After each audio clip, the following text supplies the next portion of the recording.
This is things you might not have heard, and I am Jay Cleveland Payne. I'm presenting for you at this moment, well, in about a minute or so, 8 news stories from yesterday. You deemed them as conversational. You deemed them as good enough to chat up, and so we're going to chat them up in a moment. So we'll have some fun with that, and we'll explain how they got to be in the place to be in the chat zone for this morning. Plus, other things around the way for the Conversation Project. We want to remind you right now, before that 12 minutes up, is that our website, this is a conversationproject.com, exists to tell you how things work. Plenty of calls to action. Plenty of ways to help us out. So check it out anytime you get time for it. And of course, you can email with your comments, concerns, and all the things at our email address, the conversation inbox at gmail.com. Today, if I've not said so far, is December the 4th, Wednesday, 2024, which means 21 days till Christmas Day. Forget, guys. Don't forget. And on the target for today, as I said, 8 stories from yesterday. You deem this conversation, including some Mariah Carey, some martial law, some daylight savings time, and Hannah Kobayashi. This one gets even odder. So just hang with us and how things go. We have to start off with the biggest, most bizarre stories of the day, and they were all, many of them, many bizarre. Starting off in South Korea. Headline for story number one: South Korea lifts presidential martial law decree after lawmakers reject military rule. Now, this is a couple of these lines changed from the initial posting, where it was the president of South Korea declared martial law. Here is where we're at now. We'll just kind of go now because at the beginning, you get lost. So here's the story from the robot editor, something told me some of the articles that covered this yesterday. South Korean President Yoon Suk Yeol declared martial law, citing the need to eliminate, quote, anti-state forces and accusing opposition lawmakers of pro-North Korean sympathies. This unprecedented move led to military deployment around the National Assembly and civic public unrest. The National Assembly convened an emergency session where 190 out of 300 lawmakers unanimously voted to lift the martial law declaration. Facing overwhelming political and public opposition, President Yoon rescinded the martial law order early on yesterday. As of yesterday, they're on their side of the world, so they're about 12 hours ahead of us. The imposition and swift removal of martial law has intensified political tensions in South Korea, which calls for President Yoon's resignation from both opposition members and some in his own party. It has raised concerns about the state of democracy in the country and has drawn international attention. And the U.S. was definitely paying attention as this whole thing went through. The very short version of it, the too long and read part, which is the beginning, this was the president of South Korea has some issues with his parliament, with the General Assembly. He can't get things done because it's mostly opposition party in charge. So he declared martial law and just said, I'm in charge. We're going to do this because the people on the other side, the opposition party, essentially are pro North Korea. That didn't sit so well with any South Koreans, including the people in the National Assembly who had to basically battle their way through troops who locked down the National Assembly to get inside to, vote this thing down. The president basically backed off, and now everyone wants it to go away, which is essentially what you do in these cases. We shall see how this thing plays out. But if you have, if you watch the news coverage and had some January 6th nightmares watching what was happening, you can understand why. Story number two, an even odder story, and gets sadder and sadder as it develops. The missing wine woman, Hannah Kobayashi, actually crossed U.S. Mexico border on her own, says LAPD. This is a very short piece of this one. I'll go into the expositive story in a moment. But straight from the article we had from USA Today, Hannah Kobayashi, 30, of Maui, walked through the U.S. Mexico border in California voluntarily on November the 12th, days after she missed her connecting flight to New York. Los Angeles Police Chief Jim McDonald said on Monday. He says she now has been classified as a voluntary missing person, and the department will halt investigation while she's out of the country. So the story is Kobayashi is a photographer and an influencer. Came to the States to do some jobs, take some pictures. She had some incidents with some folks. She got kind of weird online, talking about disconnecting and people stealing her identity and whatnot. And then she disappeared. She didn't show up. She was on a flight that was supposed to basically take her home, and she didn't get on. And they saw surveillance video of her not getting on the flight. And they saw surveillance video of her actually going to Mexico. And so now the chief of police in Los Angeles is like, well, she's in Mexico. We'll wait till she gets back. There's also been some recent rumors of sightings in Mexico, which makes this even more of an odd, strange thing. What makes this really sad and tragic is her father came to the States to come looking for her, came to LA and died and I don't have the full story interview. He essentially, stories go from he died in the search or he killed himself because of whatever. He's committed suicide. I can't confirm that part, but because I don't have that part in this part of the story. We just took something out because we had some issues getting the robot editor to read the story this morning. All the oddity, and we will get to the French or the Russian lady in France. We'll get to her as well of just this odd stories popping up. We are happy to have a lacking of U.S. domestic political stories forward because they're all sort of tragic and terrible right now. But the stories we're replacing with, because they're conversational, don't really work out as well as being very happy these days. It is what it is. Let's continue along with that trend. We now have a headline for number 3, where the hunt is on to find 2 Americans and 1 Canadian who disappeared scaling New Zealand's tallest mountain. 2 Americans and 1 Canadian have been reported missing attempting to summit Aoki, Mount Cook, New Zealand's highest peak. The missing individuals are Claire, 56, from Colorado, Carlos Romero, 50, from California, and an unidentified Canadian climber. They began their ascent on Saturday, November the 30th, after being flown to a hut partway up the mountain, basically starting. They reported missing on December the 2nd. They failed to check in for the transport on the following climb. Search teams discovered climbing equipment believed to belong to the men, but found no other signs of them. Right now, the weather conditions as of yesterday basically halted the actual search. Operations should be back on track right about now, as or tomorrow, as they're waiting for the storms to subside. So they're hoping as time passes, the men will be able to find some sort of shelter, find some way to keep themselves alive, and they can go. Now, Aroki Mount Cook is 3,724 meters or 12,218 feet. Now, for its challenging terrain and unprecedented weather, which cost them this time. Over 240 fatalities have been reported on the mountain and surrounding national park. If you want to know more about the people in the search party and the people you search for, click the link in this presentation so you can see more about the story and get deeper details of what's going on. As I've said, search will probably go back on either late today or early tomorrow since they're on the other side of the world. We will see how this one plays out. We hope for a very, very good outcome for this one. The village people are happy. Donald Trump has something that's been or that was extremely interesting for his campaign runs. People kept telling him to stop playing their music. Many artists, many writers were like, "We don't want to be associated with Donald Trump." They were hoping for another outcome in the election. They didn't get it, but we have what we have. And the winners of all the spoils are the village people.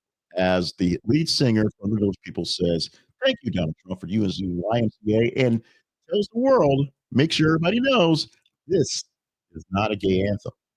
Victor Willis is a lead singer and lyricist from the village people, has publicly defended Donald Trump, president-elect, many times, and his use of the 1978 hit Y.M.C.A. at campaign rallies. The 70s were odd time, kids. Just go with that one. In a Facebook post from a few days ago, Willis expressed gratitude for the song's resurgence in popularity due to Trump's frequent use, noting that it led to significant financial gains, including the track reaching #1 spot in the Billboard chart for the first time in over 45 years. Willis also addressed the common perception that the YMCA is a gay anthem, asserting that it is a false assumption. He explained that the song was inspired by the fun activities available at said YMCA's, such as basketball and swimming, and lyrics like "hang out with all the boys," simply 70s slang for men socializing together. Hang out with all the boys means hang out with all the boys, not hang out with all the boys. He emphasized that there's no intentional gay subtext in the song's creation, and that he plans to sue any news organization that labels YMCA as a gay anthem. He does not mind if individuals consider it such. But if you say it in the news, you so even though that they've actually embraced it as it because as the gayness of YMCA, so they've gone with it, but it's not a song as a gay anthem. So says so what you talking about, Willis? You're talking about YMCA. You're talking about Donald Trump. Talking about the Trump dance everybody's doing, and the village people who deserve a good run. We hope we get a good run with you guys out there in internet land. So we need to get a little assistance to get better positioning out there. We need you to help us out by liking, sharing, and subscribing to what we're doing. Like the video you're watching. If you love Donald Trump doing the Trump dance, like how the village people are making some cash all all this time, these late years, 45 years after the original release. Like this video so more people can see it. How does it happen? The algorithm sees this as a good video, so they'll show it to more people see the likes, and they will probably watch it. And I'll know that I hit the right stories, the right news and stories these days. We'll explain how some stories get in and some don't just a bit. But I'll know that this story, this video, this thing hit very well today. Also, share it with people who already know about this type of news. We do our best to go out on the unbeaten path to give you news stories that are a large swath that we say are conversations. Stories that are worthy of talking up when things get dire. It's so much. We don't have to talk so much about Pete Hegseth before just to become a literally just overturning a broken record, if you even know what those are. So we share those with you guys. You can share it with other folks as well. And if you're not subscribed to us, see us live in your feed as we produce this live in the morning, 5 a.m. Central Time. Subscribe so you get us live, or you can see us when we pop up in your feeds, regardless. Like, share, subscribe. We could use. Excuse me. Throat cleared. On to the next one. Back to the news with Cargill and a very another sad story as we're dealing with economy, dealing with money, and dealing with layoffs. 5% of the workforce, including thousands globally. Cargill is a leading global agribusiness company. It is so large, it is hard to really quantify. They're dropping 5% of his employees. That's about 8,000 of his 160,000 employees. A lot of people lose jobs. This is a global cut. This is not just one particular plant, one particular area. This is across many different avenues. The decision is part of a strategic effort to streamline operations and realign resources in response to challenging market and conditions. The scope is 8,000 people that are mostly expected to occur in this fiscal year. So before Christmas, or before the fiscal year, I guess the fiscal year probably started in October. It'll be taken off the books. We're targeting senior leadership positions, executive level folks, aim to get people at the top end, the older folks out, and either slide some newer folks in or do work around some people. Is hoping to save some money, which is the point. Um, they recorded a revenue of 160 billion. Last year was 177 billion. So yeah, they lost a little money, but still in the billions. It's one of those things where I always say somehow these people who are losing money keep having record numbers. This is one time when they're actually going down. So it shows they're losing some ground, but it's 160 million, not bad scratch in most cases. The statement from the company: Cargill has stated that the decision to reduce its workforce was difficult but necessary to adapt to changing market conditions and continue fulfilling its purpose of nourishing the world. The company emphasized its commitment to transforming rapidly to deliver for its customers and to realign resources effectively. The challenge of the agricultural sector and other sectors globally is big. And now, while everyone can't come be a YouTube star because I need my money, I'm not making enough here as it is, the way work works, the way companies work, the way the money actually works is changing. Things are becoming smaller and larger at the same time, global and domestic. Someone here in the States can do so much work that affects people overseas with so little effort. I don't think it makes a difference, but it makes a difference immensely. Cargill is a company that gets caught in the scraps because they need people to pick these plants and put these things together and to ship them around the world. But sometimes the actual cost of that doesn't match what the actual effort comes through this. Even if number one, this is an issue that we'll see across many things, many strikes, many labor unions, many people having issues with their companies. Cargill is making the first strike and cutting some folks, so it needs to survive. Literally, so we. So we're here. The headline I have for story number 6: Stowaway caught on Paris flight attempts to claim asylum. This is what I have as my current write up for Svetlana Dali, the 57-year-old Russian woman who clandestinely boarded a Delta Airlines flight 64 to be exact, from JFK International Airport in New York, going to Paris on November the 26th. She bypassed multiple security checkpoints without boarding pass and identification. Discovered mid-flight by a flight attendant who noticed her frequent use of the airport's laboratories, the bathrooms, the loos, as you would say. Essentially, she snuck onto the plane with a group of folks because it's all busy during the holiday season travel, and she just got in and out of the bathrooms when everybody was looking for someone who was standing up, and she got pegged. On arrival in France, Charles de Gaulle's airport, they detained her due to proper documentation. She sought asylum in France. Her request was denied, leading to plans to send her back to the States twice, and where she got rowdy and they took her off the plane. So she is still in custody in France. So when she gets back, she's expected to deal with some sort of charges. Now, she holds a green card and resides in Philadelphia. So she's legal, but she went to France and she's claiming asylum and she's doing all this stuff. She's a Russian citizen. I don't know the details on that stuff. Basically, all the people who saw what was happening were people on the plane just going over the crazy parts. This story is outlandish, outdoing itself day by day, and going to continue until she gets back and we get some actual resolution. Maybe. A little bit of a disclaimer on the story.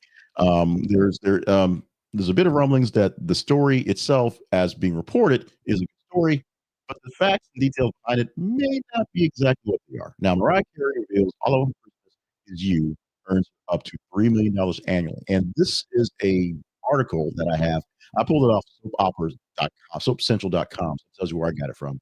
Most of the things you see this on, and it's on a lot of places, are on blog types posts or entertainment type posts or some of the trash posts. It might actually be in the New York Post. I hadn't checked out yet, but let me read it first and give you the sort of maybe rest of the story. Mariah Carey's 1994 holiday classic, All I Want for Christmas Is You, has become a perennial favorite, earning substantial annual royalties.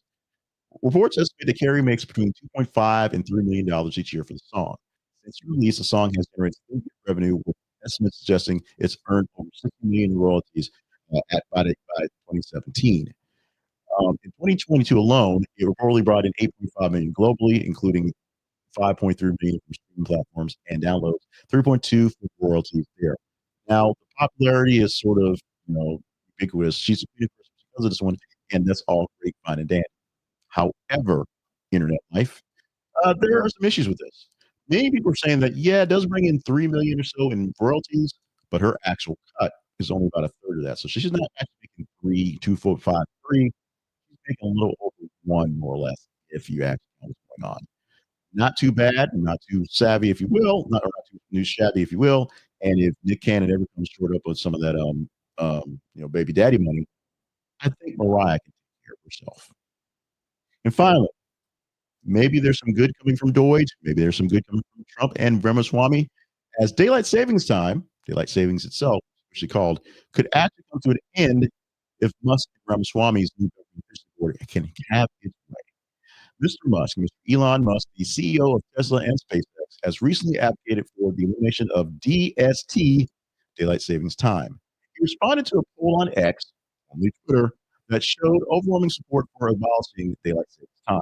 He remarked, quote, "Looks like the people want to abolish the annoying time change." Or, Vivek Ramaswamy, the co-leader of Deutsche, alongside Musk, concurred, stating in another X, "It's inefficient and easy to change."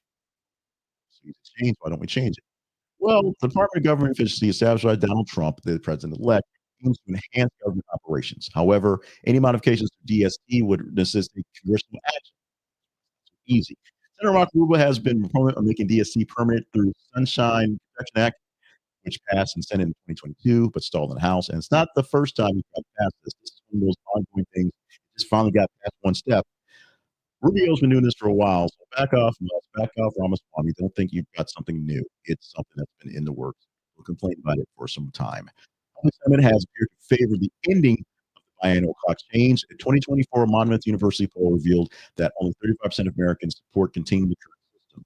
By previous successful attempts to alter DST, the combined influence of Musk and Ramaswamy may actually be great efforts to address a long-time issue. Maybe these two guys are just so annoying, we'll get it done. Let's move on to our teaser story. Teaser story is the story, the transition part where we move away from the actual live news, the stuff you said was conversational, and explain how we get conversational news into the conversation. It's actually pretty simple. You tell us what to talk about. That's how conversation news happens. You tell us a story is worthy of chatting up. We'll chat it up. We'll do our best to chat it up. Well, need you to first find us, find our story, post about every 50 minutes or so on our Facebook and our X and our Threads page. Facebook.com/this conversation project. X.com, Twitter, slash th underscore conversation. And on Threads, you're going to find us. We're at threads.net/at the this conversation.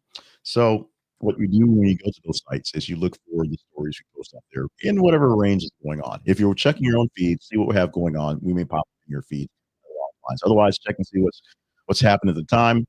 Read stories as you see it. If you like it, you hate it. If you think a little weirdly of it, give it the emoji face you want to show that you're engaging in it.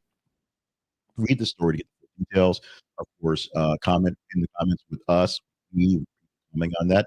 And the higher a story gets engagement between the three platforms, better chance you have of talking about it.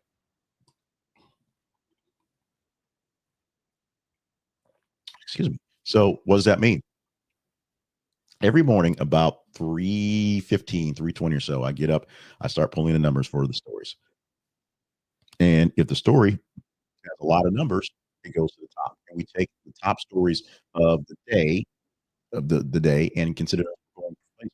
We get about 30 stories in the daytime. So the top stories is 15, 16 stories. We take a look at those and we pluck 8 of them out to give them to you in this daily show here on Mondays because we have more stories to pick from for the weekend. So that's that simple. If you like a story you're seeing, if you're understanding and looking to see something that looks interesting to talk about, that's not overly done. Like I said, there's only 17 hits that we can talk about. We'll get back to him soon, I promise. You just engage the story. You give us a chance to pick the story you want to. And if you're not picking the right stories, you comment with us saying, "Hey, I thought this one was better." We'll do our best to do the better stories for you. Let's go to our spotlight sponsor for today, and it is Ground News. Ground News is a great place to get your news that is aggregated from around the internet, from everywhere, literally everywhere, so you can see where your news is coming from. And it makes a difference because it's not just straight news reading anymore from anywhere. Everyone has a bit of a slant to their news, a slant to their coverage to bring in their audience. So the thing you'll read on a Newsmax headline is totally different from a headline coming from the MSNBC, which would be different from something coming from the AP. Oh, we'll go back. So I actually didn't say what the headline, what the spotlights, what the story was, which is really important. We'll go back to that in a moment. But when you do that, you want to see what's going on. So go to Ground News. It's an app, it's a website, it's a great service that lets you know who's covering what stories and how they're being covered. And the really cool thing about this is click on the blind spot function. It'll show you stories that are not being covered by competing sides. A right-leaning news article, if you will, that's again all the coverage on the right side. A left-leaning news article, all covered on the left side. If you follow a certain silo of news, you're not seeing very much or anything of it. So make sure you are checking it out. And when you check it out, you can get half off your subscription for the year at Ground News, which is great. And you can give us a little boost by getting a small commission fee on that one. It costs you nothing extra to buy in on Ground News. You just buy what you get. We get a couple pennies off your dollar. This is the conversationproject.com/ground news. This conversationproject.com/ground news. Getting on the ground for this great service. We use it to check our stories often to see which side win. Sometimes we take the Republican headline, put it with a liberal story, watch the fireworks. It's beautiful. You check it out yourself at Ground News.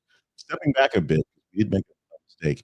The headline for the teaser story today is actually Eminem's mother, Debbie Nelson, whose rocky relationship fueled the rapper's lyrics, dies at age 69.